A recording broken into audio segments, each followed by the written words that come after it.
he was on mute because he could not follow and understand the recording. And now he has to be back again. So I'm communicating with him for him to be online again. Okay, I'm back because I... Great, Brenner. Great, you're back. Yes, so I am back. Oh, fine. Something happened to démarrer la vidéo. Oui, bien sûr. Voilà. Yeah. Okay, fine. Damien. Yes, I had, of course, the difficulties, unfortunately, with the previous speaker, and I'm sorry about that, because I'm sure he had something good to say. So would you like me to start now? Yes, please. Okay. Yes. Yes. Now it's okay. Fine. There we are. Fine. It was so faint I didn't see it. Sorry. Okay. It's okay now. With that, I will continue. Over the last 20 years, I've had the privilege and pleasure of working with Professor Basarab Niculescu, in the context of the International Center for Transdisciplinary Research, CIRET.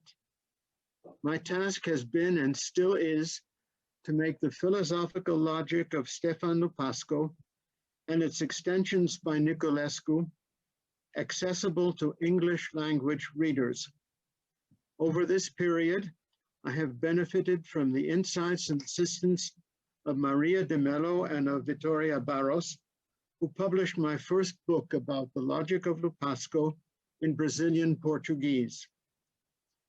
I was introduced to Niculescu and to his work with Lupasco by René Berger, the major 20th century observer of the development of the media.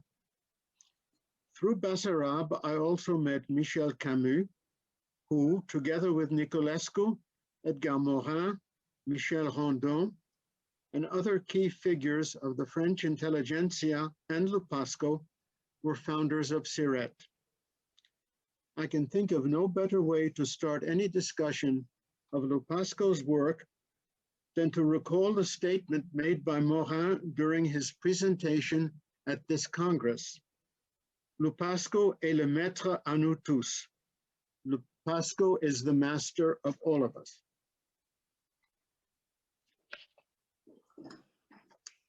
The life and work of Stefan Lupasco have come to me in three ways: through his books in French still in print, through personal contacts and discussions with Niculescu, as well as his numerous books and articles in which Lupasco's logical system is presented, and through the 1999 memorial volume on Lupasco entitled Stefan Lupasco, the Man and His Work, published under the direction of Horia Badescu and Niculescu.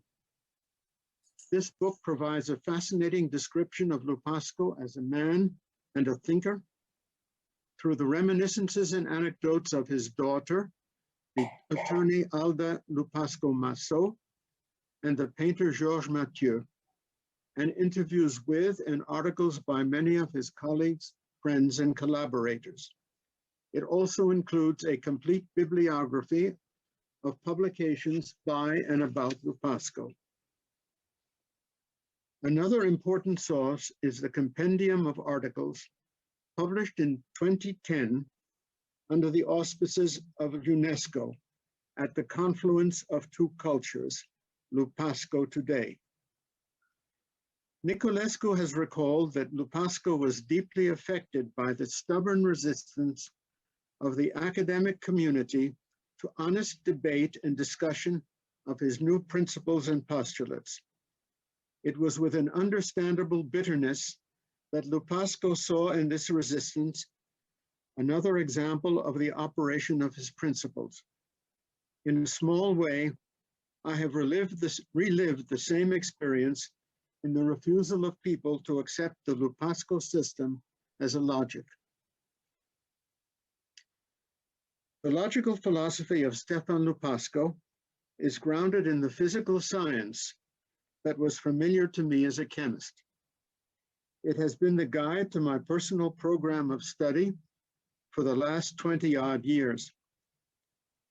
application of the principles of transdisciplinarity, of which the logic of Lupasco is a pillar in the acceptation of Basarab Nicolescu, enabled me to find in both logic and philosophy what was essential for me, principles of tolerance, but also rigor. This was different language from the mass of wishful thinking and self-serving abstractions that had turned me off from philosophy in the first place.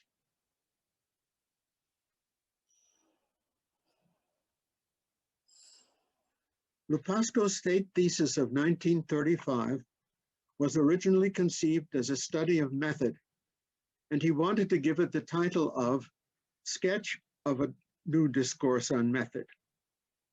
Lupasco's new method, quote, would consist in seeking, in the presence of any phenomenon, first, what is its contradictory phenomenon, and second, to what extent it potentializes or is potentialized by it. The key passage in Lupasco's text continues. In a general way, one must link the rational and the irrational, identity and non-identity, the invariant and the variant, by the constitutive relation of contradictory complementarity, of a duality of dynamic terms with a principal double aspect, including for each term the passage from actual to potential and the passage from potential to actual and actual to potential, each of the terms acting on the other. One must avoid the sterile parallel conceptions of contradictory orders, as well as a monism favoring one order by applying the notion of error or appearance to the other. Lupasco's entire oeuvre can be described as starting from epistemological, logical, and phenomenological examples of antagonistic dualism and the development of three corresponding subjects of argument: intensity and extensity in energy, the knower and the known, affirmation and negation. The study of these dualisms led Lupasco to the formulation of his principle of antagonism or dynamic opposition, whose subsequent development culminated in an increasingly elaborate conception of knowledge, human consciousness, and higher level mental and social phenomena, creative activity, art, and ethical behavior.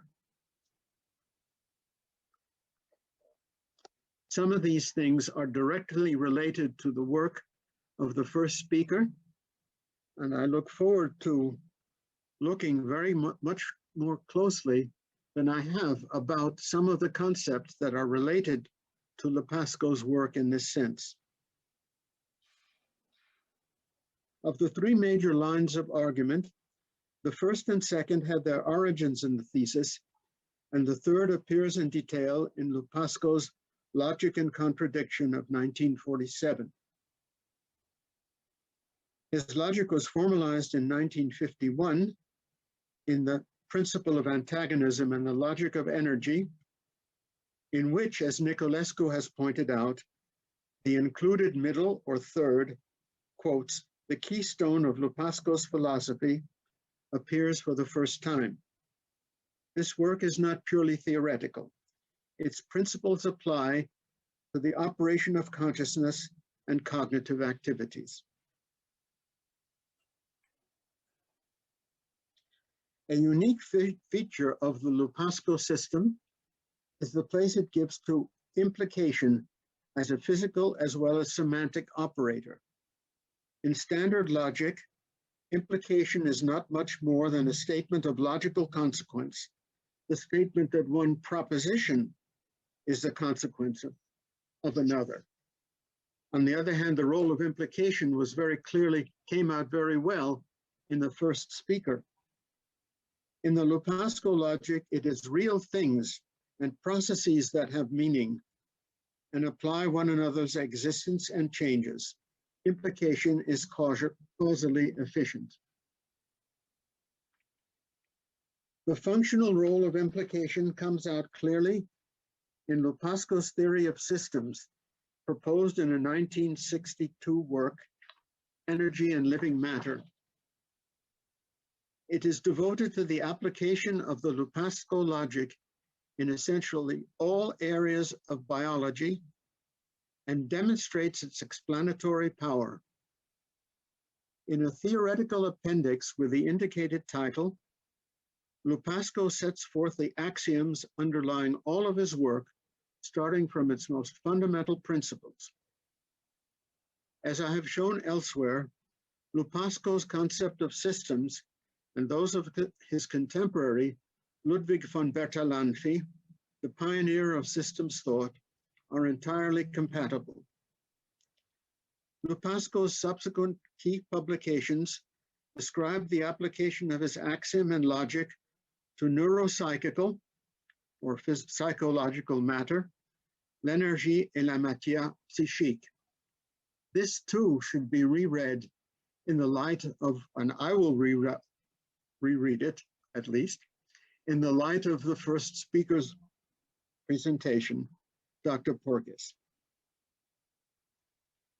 Niculescu has extended the application of these principles to a proposed additional level of reality, that of cyberspace-time, and most recently, with the concept of the evolution of society, addressed in his 2015 book, From Modernity to Cosmodernity. Your slides. Lupasco as an author. Okay? As I'm recommending to you the value of Lupasco's original work, I should mention that the style of Lupasco as an author is, to say the least, not an easy one. It requires the uninterrupted attention of the reader.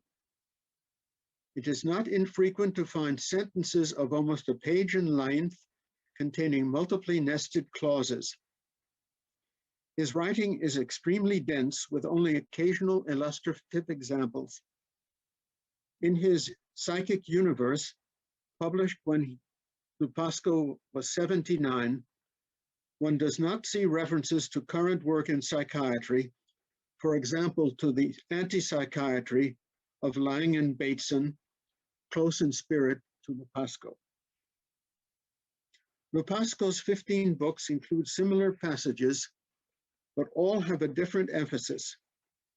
A complete understanding, for example, of Lupasco's analysis of the philosophers whom André Glucksmann has called les maîtres penseurs, Kant, Hegel, Schopenhauer, and Marx, must be sought in several different books.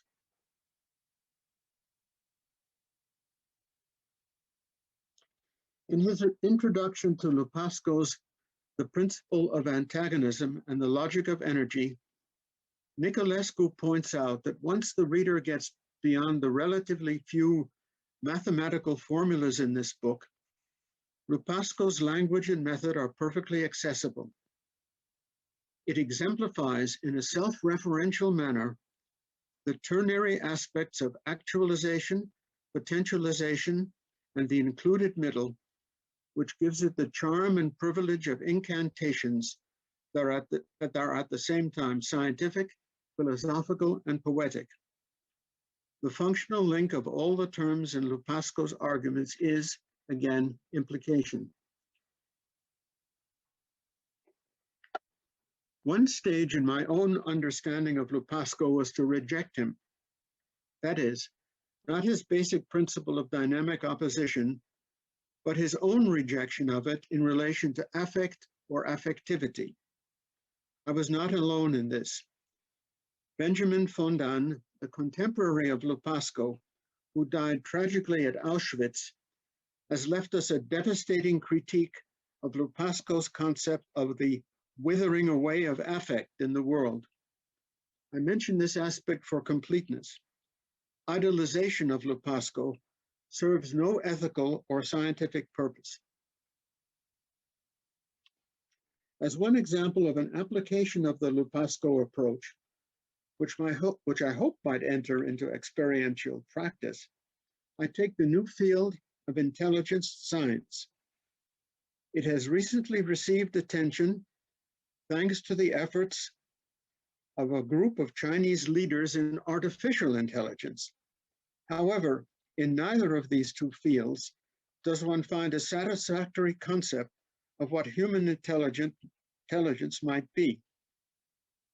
In the second part of his thesis, Lupasco wrote about intelligence, and as an example of his thought and a form of expression, I offer my rough translation of a paragraph of this section. It uses the example of how one finds one's way when lost in a forest to describe the operation of intelligence and concludes, one is accordingly intelligent to the extent that one's different modes of conduct find richer outlets, to the extent that our vital becoming, which actualizes intensity, diversity, and so on, dominates extensity and uniformity, etc. To the extent, finally, that one can traverse a greater multiplicity of regions, that is to say, where experience, the lived content of differentiations, of analyses, of facts, is the broadest. This is why intelligence cannot be taught or ordered, but is inherent to the vital complex and is more or less successful according to the constitution of the living entity at the structure, biological, ethical, historical, etc., of his becoming. In other words, according to whether the symbiosis of soul and body, for example, the soul, as the theater of the actualization of what is evolving, of variation for itself, of indeterminate temporality, of subjective negation, triumphs over the body, inasmuch as the latter depends on an inverse becoming designated as material or of strict causality, of rigorous determinism, of identity or going into action. This is not sterile theory.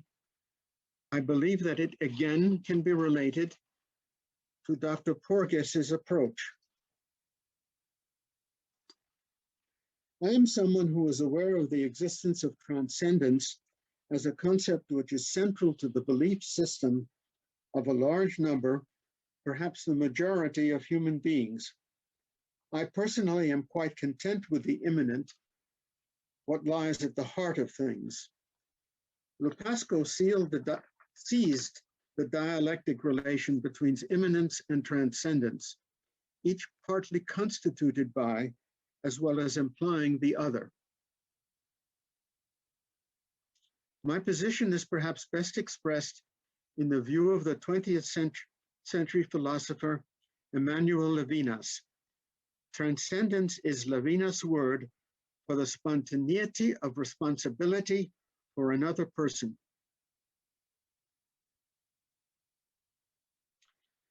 Niculescu has contributed to the advancement of Lupasco's theory through his complexification of the notion of the included middle or third.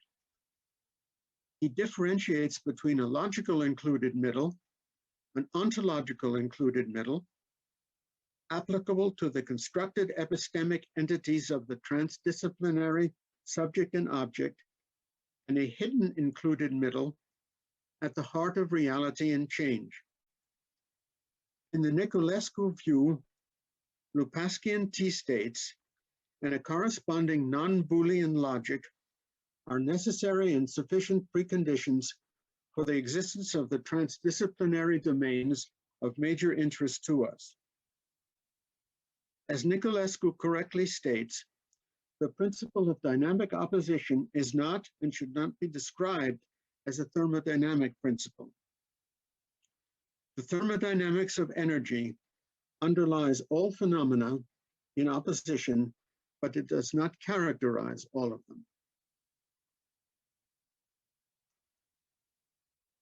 The Academy of Transdisciplinary Learning and Advanced Studies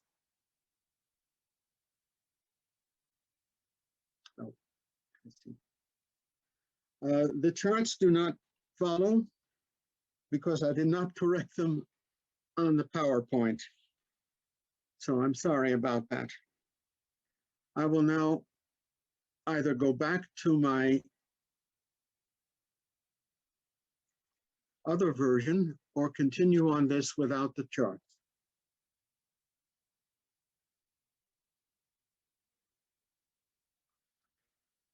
The Academy of Transdisciplinary Learning and Advanced Studies, of which Niculescu is one of the directors, publishes a transdisciplinary journal of engineering and science.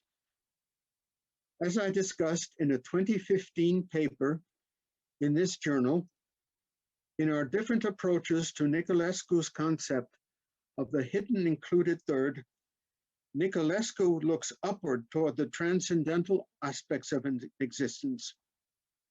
My interpretation of Lupasco's logic, which I have called logic in reality, focuses on the immanent ones and the explication of the evolution of complex real systems, such as those involved in real cognitive processing.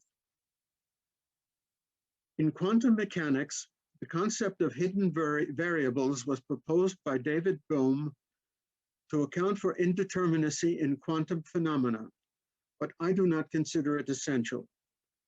I follow Niculescu in his concept of a hidden included middle in all human affairs that confers on them the dignity of humanity. I consider the hidden included middle as an ontological operator constituted by recursive processing of internal and external information at the highest levels of the human mind. This paper was not intended to persuade or convince you of anything. It is simply a plea for greater recognition of the work of a thinker who was one of the most original of his time.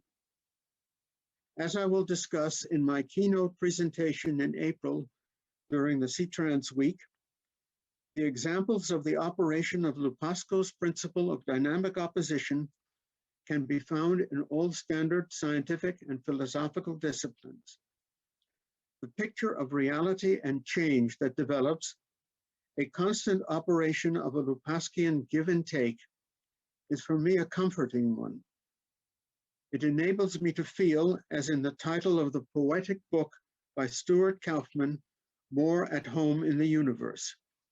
If I am, there is a better chance that I behave ethically. Thank you.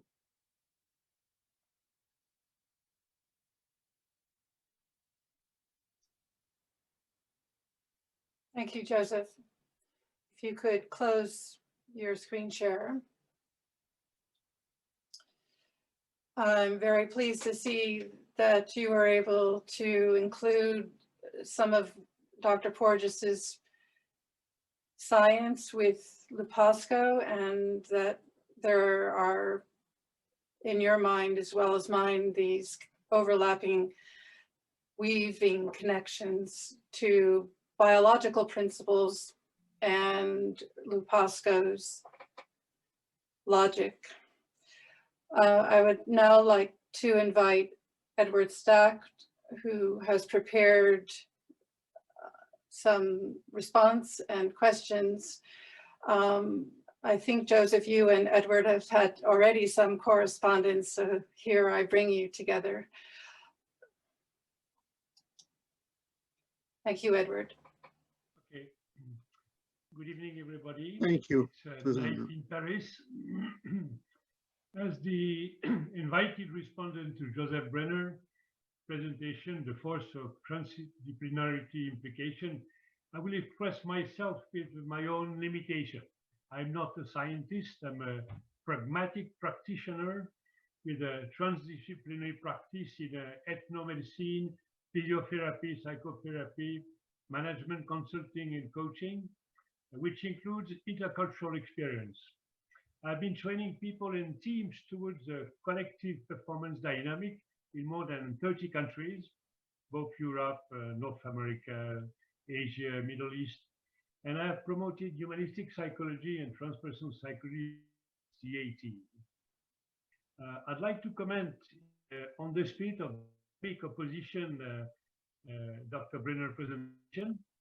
My first will be, I understand the resistance that Lupasco met within the academic community in France, which is most inevitable. Where we hope for innovation, once we have created it, the non-invented here is always pretty strong, no matter the subject in France. It's very powerful. I like very much you being the debunker, Mr. Brenner, calling a cat as well, your declaration on dogma, the sink or destroyer of being. I feel close to Michel Random, who was a very focused on Japan, and Edgar Morin that I met in '81 for a European Congress of Humanistic Psychology. Both have been nourishing my thinking long ago. I'd like to point something more special, reminding Krishnamurti, who says, only the experience is bringing freedom. To go with Professor Brenner beyond the limited acceptation of implication, I would like him to expand up to the involvement process. What would be for you, Joseph Brenner, the difference between implication and involvement? Would you like to answer right now? Yes. First of all, I'm glad to meet you now after the messages. The bandwidth is very bad, and I was able, luckily, to hear your question about the relation between implication and involvement. Yes. Both are processes. Implication is a movement of the mind, and involvement is another kind of movement of the mind. And I would look for their similarities rather than their differences. Implication is, in my sense, is an involvement in the essence of whatever is being discussed. And this is why I feel that it's not only a fair question, but one which has this, can be expanded, and of which this is just off the top of my head. If I just react, my own perception of involvement is very close to Dr. Porges, with the biological involvement included, especially in a risky situation, the emotional involvement, and in terms of Taoist philosophy, it's a full involvement of all the dimension of people, when people are able to. I will continue with my fifth point. In the 21st century, we need to question ourselves beyond the theoretical models, and we need also to focus on cultural resistances as they are seen in various cosmogony, and also power games of key players, like you spoke of Trump in your presentation, that are in fact local realities operating far from the deep reality that we are aiming at. Yes. Let me introduce Manes Ferber, who was a psychologist between the two world wars, and he wrote The Psychology of Power in the 30s. He was criticizing Hitler and Stalin at a time where they were partners and very powerful within the National Socialist Party and the Communist Party in Germany. And Ferber wrote in this book, the one who thinks he knows the truth is a potential tyrant. And this statement should help us to open towards diversity of cultural beliefs and traditions, to be able to have a cohabitation of really different point of view and with a macro logic behind that we are looking for.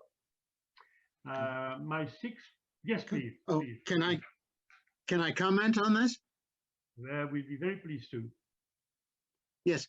Well, truth is a big mess in logic also, because everything is done in terms of truth functionality, but then you are left with nothing but the binary aspects of truth and not the essential ones. And this is why the Lupasco logic needs to be characterized and accepted and used as a logic that is not truth functional, that does not depend on propositions. And of course, this argument is one I have tried to make, but I've found very little support for it. Any ways of emphasizing the ways to go away from what it was almost the straitjacket of a conception of truth would be in the direction of Lupasco's thought. I will go back to that when we come to Levinas later on. My 6th point is your reminding of Lupasco, the link rational and irrational, identity and non-identity, link the constitutive relation of the contradictory, complementary, and the duality of dynamic terms. My experience is that it takes time to really perceive and embody this complex dynamic. And I recommend that in the future, not only today and Friday, but in the future, we better illustrate it so more people are able to comprehend this level of perception and understanding, which is very demanding. Most people, especially in France, are easily agitated by intellectual thought, logic that ultimately question their habits and their automaticity. And I can tell you, living in France most of my time, researcher, intellectual are avoiding the body involvement, the connection between the mind, the consciousness, the emotions, and the energy flow in the body. So it needs really to be continued. I've seen that when we share about Taoist saying Wu Wei, the non-active action, most people don't take into account the yin-yang qualitative relation. For example, a tepid cup of tea is more yang than a cold one, and a hot cup of tea is more yin. It's not quantitative, but qualitative. It's a permanent changing ratio. And me, I'm an old man, so I'm more yang and more yin than a young man. And it's going like that. And most people are in the Western world have difficult time to understand this fluidity, flexibility of the Chinese mind. My 7th point would be, if you could develop more, the very interesting principle of dynamic opposition, especially in respect to evolving human consciousness. You mentioned that, and there is a need for more development in your slide 7, implication of the process. Again, the logic of Lupasco, real things and processes have meaning and imply one another's existence. Implication is causally efficient. I smell a treasure, and I would like to open more the embedded Russian dolls that you show us to catch more of this inside complexity. Would you like to add something now? Well, I would only add that there is in Lupasco's work a discussion of the mechanism of consciousness that can be compared with more modern conceptions such as the other speakers. The concept is that in any case, the nervous system and nerves operate according to a kind of logic, which is the Lupasco logic. It's moving from actual to potential, only in the case of nerves, it's moving from passivization to passivation to activation. And this is what Lupasco relates, he himself relates his logic to the operation of nerves. And I think it here I've read that, and I have discussed it in my book, but it's perhaps interesting for you to go back to that original formulation of the consciousness and unconsciousness, and see to what extent you as experts in that field, because I'm just a chemist, can perhaps reformulate Lupasco's own conceptions of the operation of the nervous system. That would be, of course, very interesting to me, but if that you would perhaps see some value in that. I will try to reformulate, because I listened carefully to Porges previously, and I go back to implication is causally efficient. In my words, I would say that if I practice Tai Chi Chuan, or I lead a seminar and I am aware of my full body, all my joints, all my breath, all the time, all my emotions, and I concentrate as if I am in a dynamic meditation.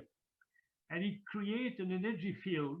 My presence impacts the presence of all the participants. I did it for 30 years, many, many times. And I don't know how to say more about that, but it seems that it's something close to the idea of implication is causally efficient. Does that make sense? I agree. I don't think that, I will try to restate your idea. You cannot see the implications of a complex situation if you are not involved in it. That's using implication in the common sense usage, but I think it applies also to the more formal use of implication as the underlying operation that gets you from actual to potential and back again. Okay, I continue with my 8th point. Thank you. For the cosmogony that you spoke of, I tend, through anthropological approach, to consider them as meaningful storytelling, transferred from generation to generation. And I wonder what are the real applications in neuropsychical and psychological matters. I really need more arguments to understand your point. No, I missed the first part of your statement, so I cannot answer the question. I'm sorry. But when you spoke on cosmogony, and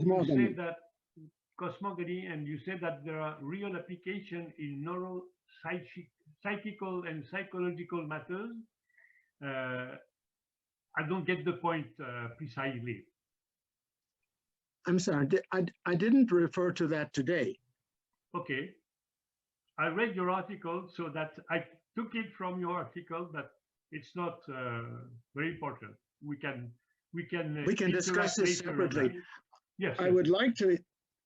I don't see the relation at this point. I'm sorry. Okay, no problem. My 9th point will be on your slide 9, 10, and 11 that I will not comment, but just ask if you could define further what is human intelligence to pursue the interaction. To make the connection with the process of change in groups and organization in daily life, I will remind the audience of the film The Seven Samurai in Japan, where a bunch of free warriors support a peasant community to defend themselves from a gang of bandits. And they both bring their fighting expertise, but also raise the level of consciousness of the peasants, inviting them to be brave and united instead of weak and lonely. Yes. And for me, the samurai play a role model in this process.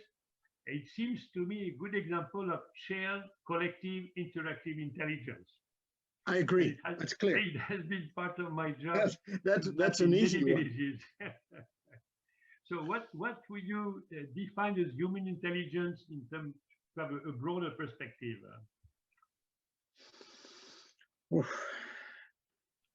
It's huge.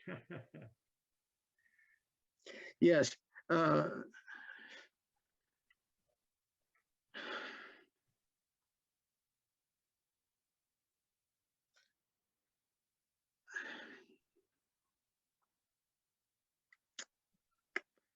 human intelligence, to define human intelligence again, it's, of course, a capacity. It's ultimately a capacity. It's not a set of knowledge points. It's a capacity for reacting to the kinds of things we talk about here. It's because they are outside of and beyond the disciplines and the training in which one has been, and perhaps it needs intelligence to understand them. That's not saying that you don't need to use intelligence to understand anything, but perhaps there is a transdisciplinary intelligence, I'm thinking out loud, that is characterized by some more, I don't know, more interactive aspects. I don't know. I can't think of anything else at the moment. I might try to introduce. Yes. If we think to Porges again in terms of the biological, a form of a higher human intelligence, that is where we actually make contact with the neocortex, or our more recently evolved brain, vagal tone and the development of vagal tone is the essential aspect of breathing, prosody of voice, the development of the ability to perform the action of silence, receptivity, reciprocity. Any of the feedback loop systems require that the vagus participate so that the autonomic nervous system and the fascia, if we go back to what Margarito was developing and what Edward has studied for many years in respiration, then the capacity, as you were mentioning, Joseph, is informed but also expansive, and the potential for creativity and the socializing connectivity that Porges is bringing is, I feel, the new forefront of the transdisciplinarity movement's capacity as a worldwide investigation to begin to think and bring this gap between logic of principles and understanding of the intellectual bringing of Lupasco's work into the embodiment and practice. I don't know if Margarita, if you have something you would like to add to this part of the dialogue, but Edward, do you have another question? Yeah. May I respond first to that? Sure. Then, do we have any questions from the chat? Not very many, not very many. There's one. Go ahead, Joseph. Yes, well, I think that is a absolutely valid program. The only thing I want to add to it from the point of view of this presentation, apart from the objective that you have well defined, is that Lupasco's logic itself is not static. It needs to be developed, and inputs are needed for that. It's not just it has been, to a certain extent, a stagnant body of knowledge.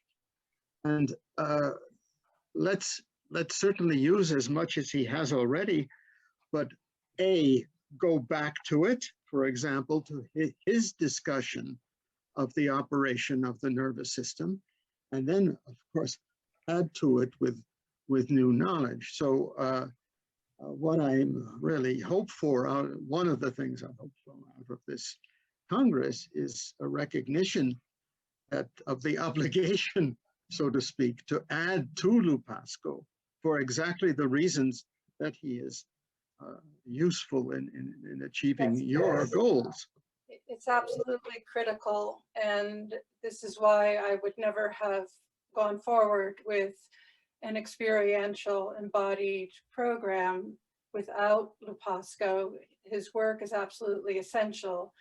What Edward was saying about the need for those who are visual learners, those who are experiential body people, very often the bidirectional understanding where we have both aspects working simultaneously. I believe we will be able to move in the trans. We will be able to move forward with what is required for a transdisciplinarity of being to actually manifest more and more. Okay, first of all, I agree with you, but I see a question that you asked to the panelists. Please, could you explain the concept of affectivity in Lupasco's theory? Yes. And I will hope for Edward's comment on this point also, we have a problem because Lupasco's theory of affectivity placed it in a domain of existence in which it is cut off from reality, in which it's cut off from physical processes, whether they're in nerves or anywhere else in the body, and therefore it operates against what we are trying to do here. And thus, that's why I made a point, although it, of course, very short, that one cannot idealize or idolize Lupasco, but recognize that he has this very serious limitation when one is trying to use his theory as where it's absolutely needed. So this is a little bit of a problem. I think we can address this missing point with a mix of modern science and tradition. My son was during his fetal life receiving vibration from traditional songs for the pregnancy from an Indian lady. And there is tradition in India to start from the fetus life up to the massage of baby, of the connection between the mother and the baby. And it's an ongoing thing that can be followed up to the dying patient with someone holding his hand. It's a full life experience that we need to look at. I'd like to continue on my comment. And as the aim of the Congress is to advocate transdisciplinary education, I would like to share the idea that teaching behavioral ethics with cooperation is useful for major social changes. We need to impact even the politicians with the coherence between the speech and the action. And there is a lot to do even in democratic countries. Part of my framework comes from Asian culture with acupuncture, Buddhist, Taoist practices. In acupuncture, to understand the flow of energy in the body, that will interest Margarita with the fascia, we use an agricultural image, irrigation of deserts, draining the swamps. And personally, I practice social acupuncture in enterprise, where there is too much energy stuck, where there is a lack of interaction with emotion and trust, like Borges was speaking. They need the regulation with the trust and the open authenticity in the connection. And, you know, it's not enough with the duality of looking what works well, what works wrong. I look also at what is missing that could help, what is misused. And in France, most scientists don't look at what is missing. What's good, what's wrong is the main focus. But what is missing, maybe it's the third term, the third part that you were speaking of. I would like now to disagree with Lupasco on 2 points that I will not develop because we don't have enough time, I guess. When he said that intelligence cannot be taught, and when the soul triumphs over the body, I think those 2 points need to be debated by the transdisciplinary community in regard to cognitive development seen from nowadays, and also the aim of embodiment. I don't have time to go in detail, but No, maybe you have some comments on that. Of course. I quoted the passage from Lupasco in its integrity simply as an example. And we're not saying that we agree with everything he says. So fine, those points can be, in fact, serve as a starting point for further debate, or they can be thrown out as irrelevant. But this is what he said. And this is why I think, to the extent that one can find links here and there, it's worthwhile to show that. That's all. I'm not, as I said, I'm not pushing it. So I keep moving. I feel very happy with the saying of Levinas on transcendence, who is the spontaneity of responsibility for another person. That makes me feel human. I like it very much. I'm also very comfortable with David Bohm. His book, Wholeness and the Implicate Order, has been translated in French by a friend of mine who was a journalist and journalist from radio culture. And I like his notion of unfolded reality, which is illustrated sometimes by origami, Japanese folding or Chinese folding. I'd like to thank you, Joseph, for your lecture. And I'm very happy with Kaufman and your conclusion to be at home in the universe. According to the Chinese ideogram we discussed previously, Wang, which is the man in search of connection with earth and sky, it's the base of acupuncture system. So it's a biological reality. And this has been my operating mode, using my awareness to be conscious of my breath all day of my life for the last 50 years, observing my thoughts. And I wish everybody a very successful life journey.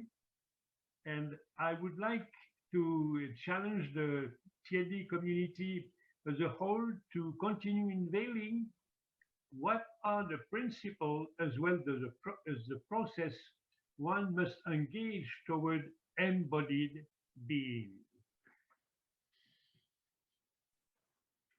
Thank you. Is this a question to me? You can, of course, excuse me. Share your opinion. Well, the first thing is to, and I hope you would retain that formulation of it because it's very succinct and tells us what we need to do. I don't think I will try to answer it. I think we're running out of time, but I think that's a good way to pose the problem. That's all. Thank you.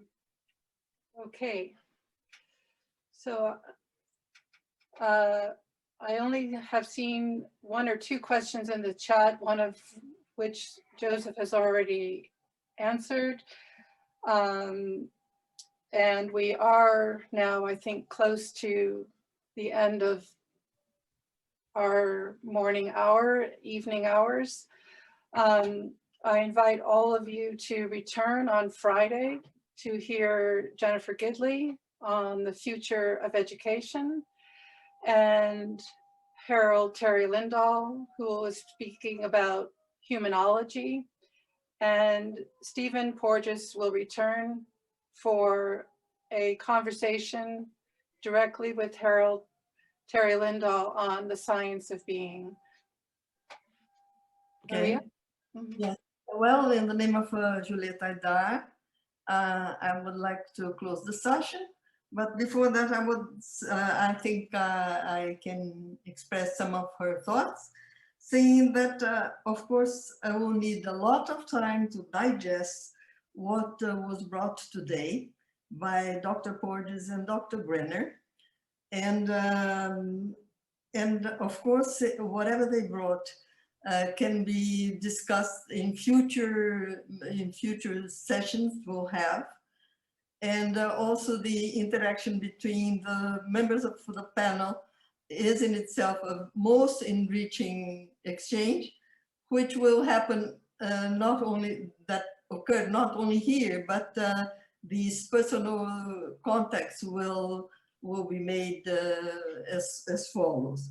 And the theme embodiment of mind, embodiment of being, is such a complex theme, and that has to be treated not only from an ontic perspective, but from an ontological perspective.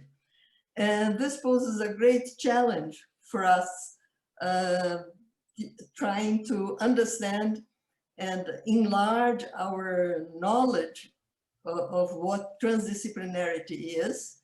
And also it takes time to transfer all this, whatever is posited by the speakers in our practice. And so there is a lot of work that follows each session. We are sorry that we did have problem with Aziz's talk, which was an excellent talk. It was impossible to show his PowerPoints, which would be most enlightening for the speakers to follow what he had posited. But we will upload his paper and his PowerPoint in the Congress site. And I really ask you, please take your time and see it, because it's really worth it while. It will not, we had to cancel the recording from the YouTube transmission, because or else all the transmission would not be will not be made by the YouTube. I think that the theme today demands a lot of reflection and a lot of more than reflection. It needs our capacity to embody what is already available in the transdisciplinary scenario, and also to bring it to practice, which is the most difficult part.